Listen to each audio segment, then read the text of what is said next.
Ngayon lang natin nakita yung tao na yan, hindi natin kakilala yan. Hindi ka talaga papasa. Eh sa unang English mo pa lang, I took up the College of Law. Hindi ka ba naman bobo? Talaga naman, RIPS. From 2018 to 2020, ano yung RIPS? Nagtatrabaho siya sa 3 ahensya ng gobyerno.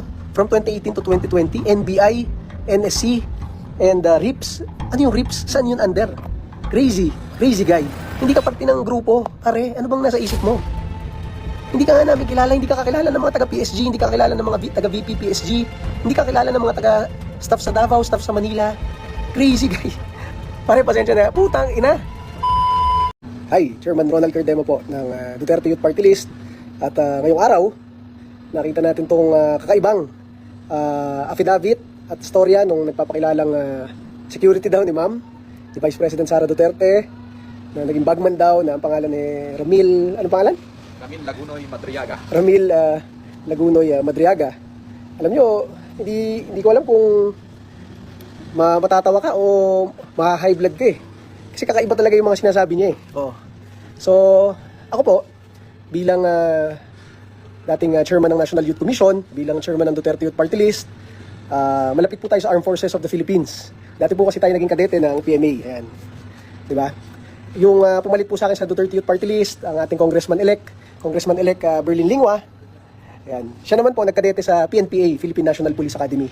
Kaya po ang activities ng Duterte Youth Party List, either sa PMA, Philippine Military Academy sa Baguio, or sa PNPA, sa Philippine National Police Academy sa Cavite. And most of our advocacies po is for our troops, for our policemen, soldiers, and government troops. Alam niyo naman po yan, tayo lang ang lumalaban sa mga makakaliwang grupo sa ating bansa. Alam niyo, matagal na tayong kasama ni Vice President Sara Duterte, almost 10 years na. Pero pag pumupunta ako sa Davao o sa opisina ni na Ma'am, kapag patungkol sa mga abogado, hindi ko kilala lahat yan. Pero kilala naman ako kasi naging USEC ako, di ba? USEC Cardema. Pag tungkol sa mga ibang politician, hindi ko rin kilala iba. Pero kilala naman nila tayo kasi naging USEC nga tayo, tapos nagkaroon pa tayong seat sa Kongreso, di ba? Pero, aside from politicians and lawyers, kapag patungkol sa mga pulis at sundalo, lalo na sa mga nakadetail kay Vice President Sara Duterte o dating Mayor Sara Duterte, kilala tayo lahat niyan. Basta mga pulis, sundalo na nakadetail sa kanya. Mga PSG, mga VP PSG, kilala tayo niyan. Pag tayo pumupunta kay Ma'am o sa Davao, sasabihin nila, "Uy sir, sasaludo pa yan sir. Kamusta po kayo sir? Sir, pakamay naman po, idol po namin kayo." Kasi tayo lumalaban sa NPA, di ba? Kaya nung nakita natin yung itsura nung, ano pangalan, Lings? Ramil Lagunoy Madriaga. Ramil Madriaga, na nagpapakilalang PSG pa ni Pangulong Rodrigo Duterte at kay Vice President Sara Duterte. Ngayon lang natin nakita itsura niyan. Di ba? Sa dami ng kakilala natin from Philippine Military Academy, Philippine National Police Academy, mga opisyal na sundalo, mga opisyal na pulis, mga tropa, mga NCO na pulis at sundalo. Ngayon lang natin nakita yung tao na yan, hindi natin kakilala yan. Kaya nga, hindi naman tayo normally nagva-vlog o sumasagot ng ganito. Kaya lang crazy kasi. In all honesty, crazy. That guy is crazy. Ramil Lagunoy Madriaga. Crazy. And ayan, kasama nga si Kong Lingwa, di ba? So ako nagkadete dati sa PMA, siya nagkadete dati sa PNPA, kakilala namin yung mga pulis, sundalo, mula mga general hanggang sa mga kadete. Kaya medyo familiar kami sa mga ganyan-ganyan. Hindi namin mamukhaan yung tao na yan. And pag nakita niyo yung itsura, mabibwisit kayo, sobrang lousy. Hindi siya mukhang PSG. Tapos, ang masabi ko sa inyo, para ma-realize natin, meron siyang ginawang affidavit. Madali naman gumawa ng affidavit eh. Kaya natin gumawa ng affidavit sa kahit saan at ipanotray sa kahit anong kanto. O, unang-una, ano yung nakalagay sa affidavit niya, Kong Lings? Ayan o. I am Ramil Madriaga, legal age, currently address in BJMP, Camp Bagong Diwa. Nakakulong siya. Alam nyo, nakakulong ka, meron ka siguradong kaso, di ba? Tapos, paano ka nakapagpasok ng abogado na nag-notarize nun? Ibig sabihin, kakuntsaba mo yung otoridad, di ba? Or ikaw yung pinressure ng otoridad. Ang hirap magpasok ng abogado sa kulungan, di ba? Para magpa-notarize. Ano yung unang statement niya? Educational background. Ano nakalagay? I took up the College of Law from 1991 to 1995 at San Sebastian College, Manila. O, nilagay niya, unang-una, I took up the College of Law. Di mababatukan mo, bubo ba to? Anong I took up the College of Law? Di ba? I took up law at the College of Law. Anong I took up the College of Law? Parang dinala ko yung kolehiyo ng nag-aral daw siya sa College of Law ng San Sebastian noong 1991 to 1995.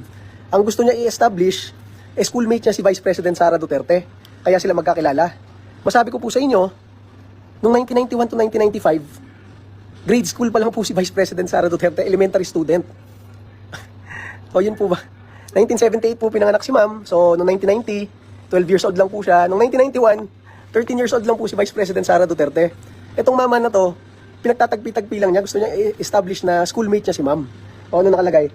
O, I graduated in 1995 and took the bar the same year but did not pass. Hindi ka talaga papasa.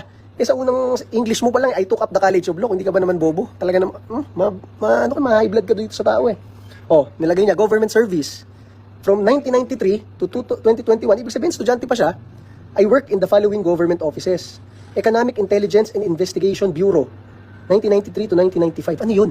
Hindi man lang niya nilagay kung bureau ng ano yun. Di ba? Wala, hindi niya nilagay kung anong department o anything. O, saan siya pangalawang nagtrabaho? I worked in National Security Council and ISAF from 2001 to 2015 for 14 years. Nagtrabaho siya sa dalawang agency, imposible yun. Kasi kung magtatrabaho ka po sa ISAF, Intelligence Service Armed Forces of the Philippines, party ka ng AFP. Kasi party ka ng Intelligence Service Armed Forces of the Philippines. Bakit po imposible yun? Wala nga siyang ranggo eh, kahit private eh. Paano ka naging sundalo, parte ng AFP, Intelligence Service AFP, kung hindi ka man lang nakomisyon o na-enlist, di ba? Doon pa lang ho, palpak na eh. Tapos, ang sinasabi niya, nagtatrabaho siya sa AFP, nagtatrabaho rin siya sa National Security Council. Napaka-imposible na nagtatrabaho ka sa dalawang ahensya ng gobyerno, sabay. Spanning, ano yan, dalawang presidente ng Pilipinas. Tapos hindi ka man lang naging sundalo. O, number 3. O, again, I worked in the National Security Council, NSC. I worked in the NBI. Ngayon, pati sa NBI, kasabay siya nagtatrabaho sa NBI, pati sa National Security Council. And in the Revenue and Integrity Protection Service, RIPS, from 2018 to 2020. Ano yung RIPS?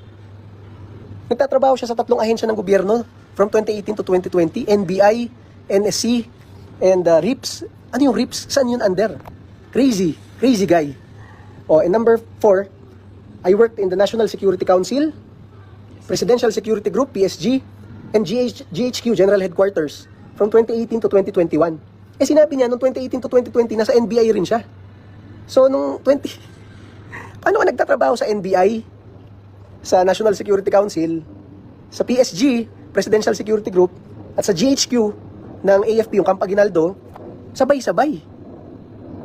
Alam niyo, tagal na nating connected sa napakarami sa Armed Forces, ang dami natin kaklase sa PMA, kakilala sa PNPA, na-assign sa PSG, na-assign sa NSC. Ako naging consultant mismo ako sa National Security Council noong 2016 to 2017 under General Esperon. Hindi kaya yung mga sinasabi nitong tao na to. O, yun yung mga pinagtrabahuan niya, iba't ibang departamento, iba't ibang ahensya ng gobyerno, sabay-sabay. Di po ba? O, ano pa nakalagay, Links? At the start of the 2016 election campaign, then Congressman Roy Logoles introduced me to the Duterte family to provide political and security advice to Mayor Rodrigo Duterte. Crazy.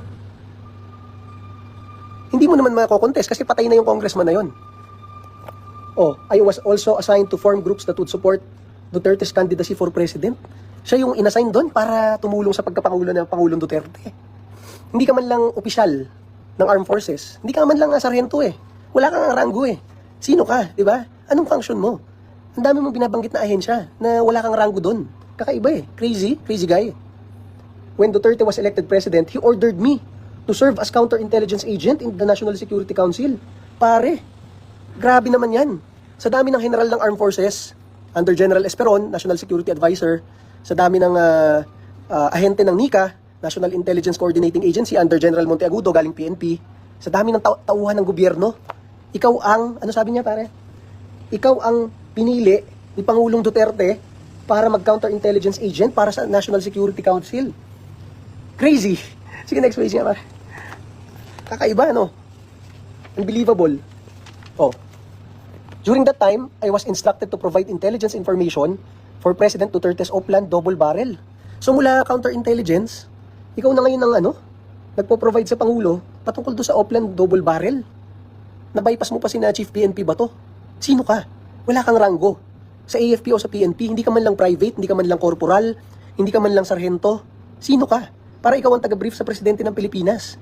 Mula counterintelligence, papuntang Oplan double barrel, nagtrabaho ka kuno sa NBI, kasabay na nagtatrabaho ka sa ISAF, kasabay na nagtatrabaho ka sa GHQ, General Headquarters, kasabay na nagtatrabaho ka sa PSG, Presidential Security Group, kasabay na nagtatrabaho ka sa NSC. Sa tingin namin, kahit tanongin mo yung mga ahensyang yan, hindi ka kilala. nagbabanggit ka lang na napakarami kasi baka meron kang kakilala dyan, kaibigan dyan, pumupunta-punta ka, dumidikit-dikit ka, nakikihingi ka ng mga sticker-sticker.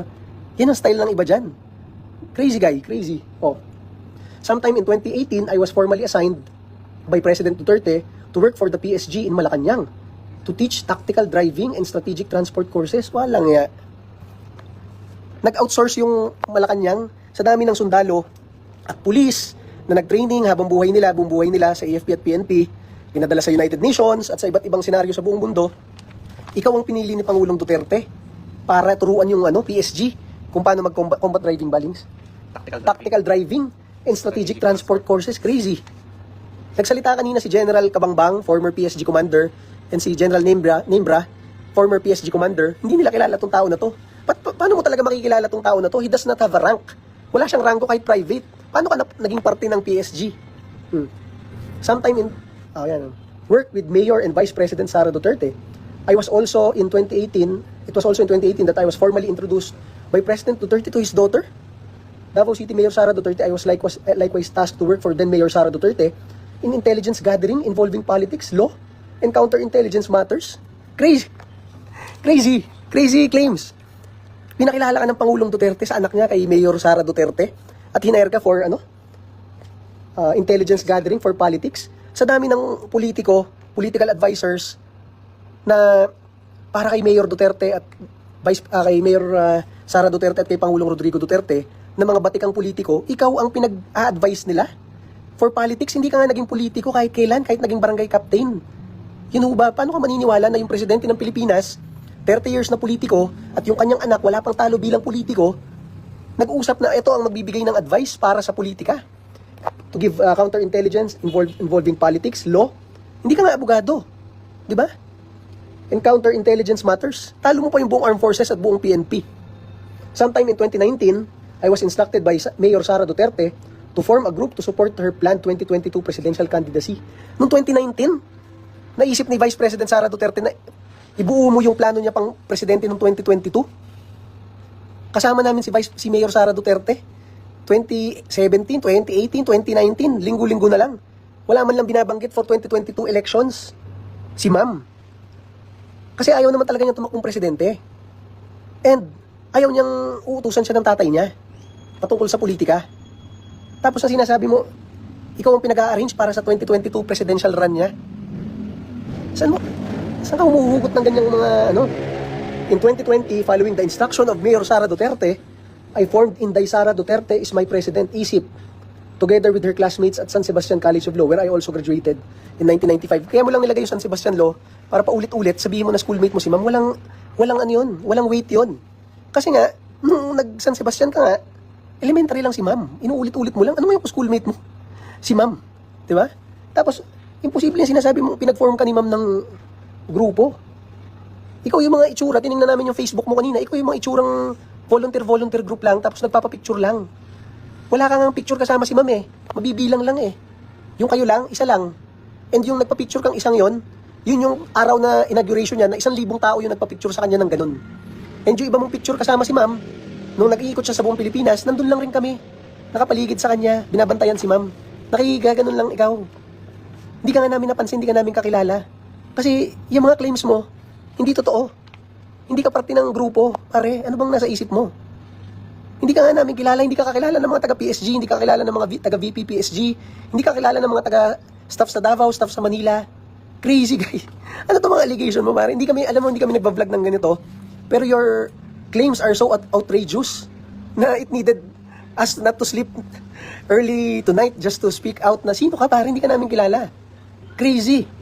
Kakilala namin karamihan ng security from PNP and AFP, from PNPA and PMA. You do not even have a military rank or police rank of a private. And you claim that you were the one advising the President of the Philippines and his daughter on matters of politics, law, and counterintelligence. Kahit sinong matalinong Pilipino, ma-realize na, pare, anong level yung katupakan mo? Ano pa nakalagay, Lings? We were able to register ISIP Pilipinas to the SEC with me as national convener. Oh, yun lang yun, nag-register ka lang sa SEC. Kaya ng kahit sinong Pilipino magpunta sa online ng SEC, mag-register at ilagay yung sarili nilang presidente o chairman ng kahit ano. Oh, when Mayor Sara Duterte won as Vice President, I was tasked to form the Vice Presidential Security and Protection Group, VP. Pare, pasensya na. Putang ina. Ang nag-form ng VP PSG ay si then Defense Secretary Delfin Lorenzana at then AFP Chief of Staff General Centino, para bago sila matapos as DND Secretary and as Chief of Staff ng AFP, merong independent security unit na para sa Vice President ng Pilipinas. Ulitin mo ngayon, ano sabi? When Mayor Sara Duterte I as Vice President, I was tasked to form the Vice Presidential Security and Protection Group. Putang ina, pare, hindi kami masyadong nagmumura. Putang ina, saan ka humugot ng toyo?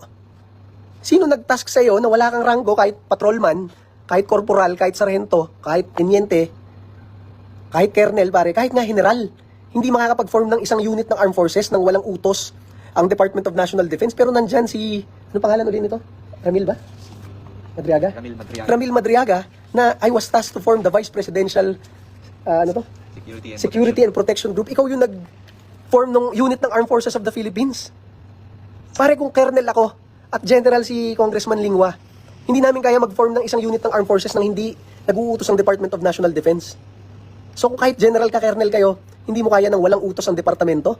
Pero ikaw ang claim mo, ikaw ang nagbuo. Putang ina, ang lakas ng apog mo. Oh, it was during the period that I personally introduced, recommended Colonel Nolasco to her. Pare, sino ka para mag-recommend ng colonel? General ka? Colonel Nolasco was one of my students in PSG. Anong position mo nga sa PSG? Anong tinuturo mo sa PSG? Crazy. At that time, he was the commandant of the PSG training school. Si Colonel Nolasco yung commandant ng PSG school, tapos ikaw yung teacher. Colonel Nolasco was who tapped the services of Colonel La Chica to head the VP PSG. Pare, ang dami mong claims dito na kanina nagsabi na rin si Colonel La Chica, yung head ng VP PSG, na sino ka? Pare, ang dami mong claim dito na talo mo pa yung naka-drugs. From 2022 to 2023, I worked with Colonel Nolasco and Colonel La Chica. Our work involved tactical transport services, securing VP, transporting large amounts of money to several persons as instructed by VP Sara. Butang ina, pare. Anong claim mo? Anong binabiyahe mo na pera na sinasabi mo? Sinasabi mo na una, ikaw yung nagbuo ng VP PSG. Ikaw yung teacher ka ni Colonel Nolasco. Siya yung head ng school. Tapos ikaw nagrekomenda kay Colonel La Chica. Pare, PMAyer tong mga to. Ano sinasabi mo? Saan ka galing? Sino ka para mag-recommend? Wala kang ranggo na mas mataas sa kanila. Wala kang ranggo eh. Very crazy claims. Some of the work and information that I have personal knowledge are the following. Confidential funds 2022-2023. Around December 2022. Alam mo, I remember December 2022. Yung first December ni Mama as Vice President. Nandito siya sa bahay namin. Nagpunta siya because it was our wedding anniversary and Christmas party. She was the one who officiated our wedding before. And busy sila lagi. Nandito lang sila natin ng mga Christmas party because it was her first Christmas as Vice President of the Philippines. Colonel Nolasco sent me a text message instructing me to see him. I arrived at Ultra Pasig at around, tingnan mo, around December 2022, at around 1:30 PM, pinapunta ka sa Ultra Pasig. Pare, tanda mo yung oras, pero yung araw hindi mo tanda. Sinabi mo lang at around December 2022. Noong December 2022, at 1:30 PM, ano yun? Wala man lang araw, ang dali kasi mang imbento eh. I stayed with Colonel Nolasco until Colonel La Chica and 2 DepEd vehicles arrived past 3 PM with 4 duffel bags of money. Ano to? Colonel La Chica handed me portions of that money amounting to 33 to 35 million per duffel bag to be delivered to various people. Wala eh. Inventong-invento to eh. Sino ka? Hindi ka disbursing officer. Hindi ka related sa operations ng Vice President. Hindi ka parte ng VP PSG. Ano ka? Nakita ko yung pictures mo, yung parang nagpapapicture-picture ka lang, nagpapaselfie lang. Ganun lang ang itsura mo, Mr. Madriaga. Di ba? Yung mga itsura mo, yung mga tinotopak sa kulungan. Tapos dahil nasa kulungan ka, most likely nag-volunteer ka sa mga kalaban, sa opposition, na ikaw na lang ang pambato, pambala, ganun-ganon. With compensation. Ano to sinasabi mo? Nag-deliver ka ng pera sa Kabuyaw para sa isang mayor. Ba't di mo pa binanggit kung sino yung mayor? Isa pang duffel bag ng pera, dinala mo sa isang comedy bar. Ano yun? At isa pang duffel bag, iniwan mo sa isang kotse na pinarada mo sa ombudsman. Tapos, nung umalis ka na, may kumuha na ng kotse. Ano yun? Puro ano to eh, yung mga katang-isip na ano. Una, sino ka nga para ikaw yung mga mag-disbursing officer ka ba? Parte ka ba ng AFP? Parte ka ba ng VP PSG? Parte ka ba ng... Wala eh. I saw all your photos in Facebook. Puro ano lang, yung ano ka lang talaga, dumidikit-dikit lang, nagpapapicture lang. Crazy. O delivery to Santiago family of 80 million pesos in 1 Vios. Ano yun? Ba't ikaw uutusan? Tapos sabi mo pa dito, delivery of 1 billion. Alam mo, for the longest time, wala naman nakakarinig na nagdi-deliver ng 1 billion. Kahit nga mga bangko, hindi kaya mag-deliver ng 1 billion eh. Ngayon lang panahon na to, lumabas yung pagdi-deliver ng billion-billion dito sa issue ni Zaldico at ni Speaker Romualdez and everybody else, di ba? Nagdi-deliver linggo-linggo ng napakaraming maleta na billion-billion. Bigla ka naman humabol ng issue na nag-deliver ka rin ng 1 billion in cash sa loob ng isang super grandiya. Pare, alam mo ba na yung logically speaking, yung 1 bilyong piso ay 1 tonelada. And yung grandiya, ang kaya lang 800 kilos. Yung 800 kilos kasama yung driver doon at yung mga tao. So, paano kung nag-deliver ng 1 tonelada para sa dala ang isang sasakyan na 800 kilos lang ang kayang dalhin? Kaya nga, yung mga armored car ng Bangko Sentral malalaki, parang kalahating truck ang laki. Hindi mo natansya yun. Abnormal. The delivery was later verified through a call from President Duterte himself. Pare, tinawagan ka ng Pangulong Duterte? Siraulo ka ba? Kami nga, 2 beses naging assistant secretary, 2 beses naging undersecretary, ang aming pamilya naging kongresista, lagi kaming nasa Malacanang, lagi kaming nasa Davao. Pare, ang Pangulong Duterte hindi tumatawag o nagte-text ng diretso. Dahil ayaw niya ng mga tinatype-type na ganyan-ganyan. Inuutos lang niya kay Secretary Bongo kung sino mga kailangan tawagan at kausapin para hindi na siya yung nagte-text-text kasi matanda na siya. Tapos ikaw, Mr. Madriaga, tinawagan ka ng Pangulong Duterte diretso? Ha?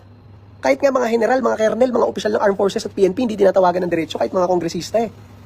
Kahit mga sekretarya, lahat, Bong, patawagan si ano. Pero ikaw, Mr. Madriaga, walang ranggo sa AFP, PNP. Ang sinasabi mo, si Pangulong Duterte mismo nagtatawag sa'yo para sa delivery. Pare, hindi na crazy yung sinasabi mo, pang ano na eh. Talo yung pang crazy eh. O, cash insight, links. Cash Insight, Honda Civic delivered to the Santiago family at Jordan Plains, Novaliches, Quezon City. Oh, wala rin eh. Sino rin si Santiago family? Oh, magnetic lifters. During my meeting with Attorney Man Scarpio, husband of VP Sara at Burgos, he instructed me and my team to pick up magnetic lifters at ha?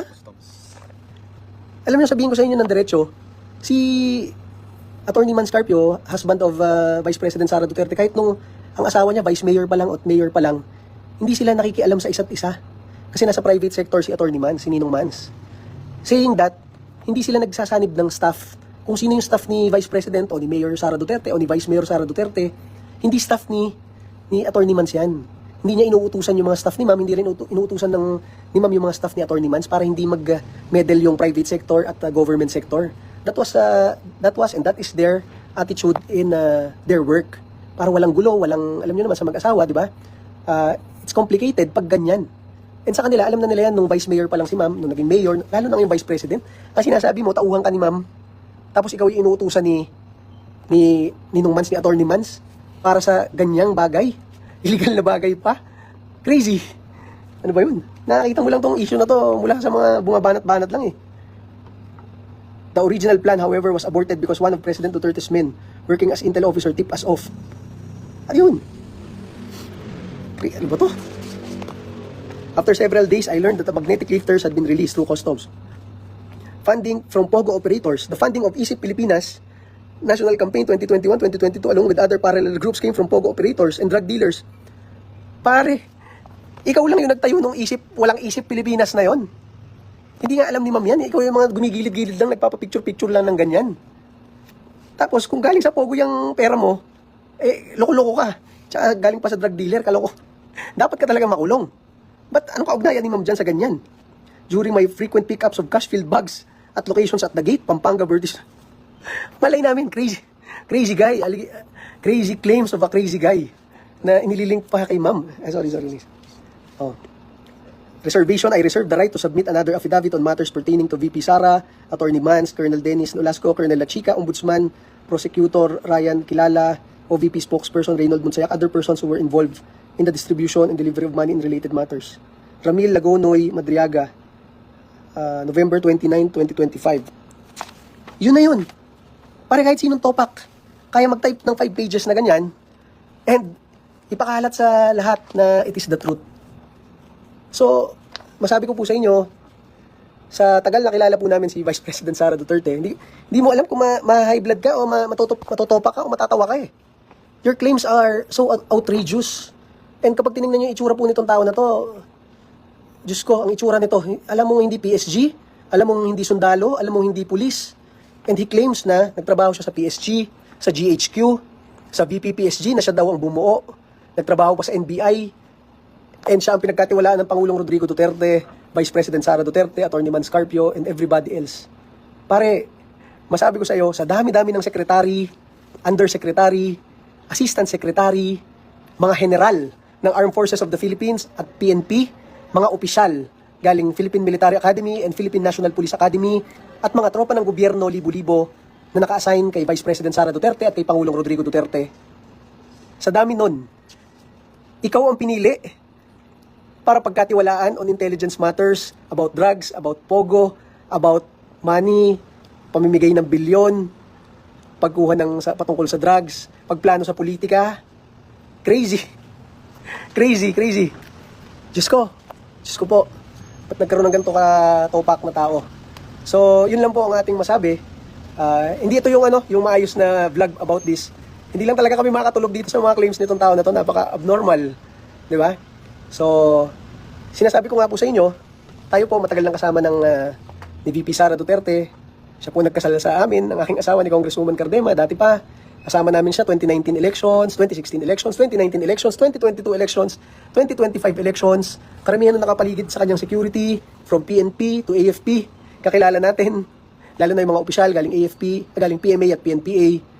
Yun nga po yung sinasabi ko, hindi ko kakilala lahat ng mga biglang may kasama siyang civilian, na abogado o politiko. Kilala tayo kasi USEC tayo, at ating asawa, congresswoman. Pero, when it comes to security, when it comes to mga tropa ng gobyerno, pulis at sundalo, galing AFP at PNP, lalo na mga opisyal, galing PNPA at PMA, kakilala natin karamihan yan. Kilala rin tayo karamihan yan. Kasi nga po, tayo ang kaalyado nila sa paglaban sa NPA, sa NPA na nagpapabaksak sa gobyerno. Kilala tayo nila lahat. Kaya nung lumabas yung mukha niya kaninang umaga, sabi ng asawa ko, sino yan? Sabi ko rin, sino yan putang ina? Mapapamura ka talaga eh, mukhang mukhang ewan. Tapos yung claims niya dito sa kanyang, affidavit, outrageous. Talo pa niya ang isang cabinet secretary, talo pa niya ang isang general. Diba? So, yan po muna. Gawa namin na mas maayos na pagkaka-explain ito. Tomorrow siguro, yung merong mga video-video. Pero masabi po namin, in all honesty, hindi kami nag-vlog ng ganito eh. Kaya lang, hindi talaga ako makakatulog ng may nagsalitang topak na tao ngayong araw na ito sa buong bansa. Tapos yung ibang baka mahihina ang utak, baka maniwala kayo. Diba? Lalo na yung mga nasa kalaban natin, maniwala agad. If you are a smart person, kahit anong pinapaniwalaan mong politiko, tingnan nyo yung pinagsasabi nito, tingnan nyo yung sinabi namin ngayon. Pakinggan nyo to, i-share nyo. Ma-realize nyo, this person is crazy, this person is just for maybe compensation, just for clout. Wala pong katotohanan yung sinasabi nito patungkol sa ating Vice President Sara Duterte. Alam ko na-i-stress siguro si ma'am or hindi naman na-i-stress si ma'am. Siguro sabi na ma'am, sino to? Diyos ko. Ang picture lang niya yung kaisa isang picture na lahat, 1,000 tao may picture na ganong post kahit kami. Inauguration kasi ni ma'am yun doon sa plaza ng Davao. And yung mga nakikidikit-dikit na nakikipicture ng ganon. Tapos yung may picture sa Zoom, naka-Zoom kasi karamihan ng meetings doon ni Vice President. Kasi 2020, 2021, 2022, mayor siya, panahon ng pandemic yan, naka-Zoom talaga lahat. Hindi yan yung parang, bakit ka-video call ni ma'am? Ano ba yan? So, yun po uli, kami po ay nagpapasalamat sa inyong oras, pakikinig po ng konti, dahil yung pong explanation sana natin, ma-realize natin mga kababayan, it is the most logical explanation about this crazy guy with so many crazy claims today. So, mula po sa Duterte Youth Party List, Chairman Ronald Cardema po, at si Congressman-elect Lingwa po. At alam nyo, kahit pinahirapan tayo ng COMELEC, ang ating kinasuhan naman natin ng COMELEC, nasa Supreme Court, at malapit na rin yan. At alam natin, sa tulong ng Diyos, sa tulong natin mga kababayan Pilipino, dahil sa inyong boto na 2.3 million, tayo po ay makakaupo sa Duterte Youth Party List. Pero ang pinakamahalaga po ngayon, suportahan po natin ang ating Vice President Sara Duterte. Suportahan po natin ang ating pinakamamahal Pangulong Rodrigo Duterte. Pagdasal po natin makauwi siya. Maraming salamat po. Chairman Ronald Cardema po at Congressman-elect Berlin Lingwa po mula sa Duterte Youth Party List. Maraming salamat po.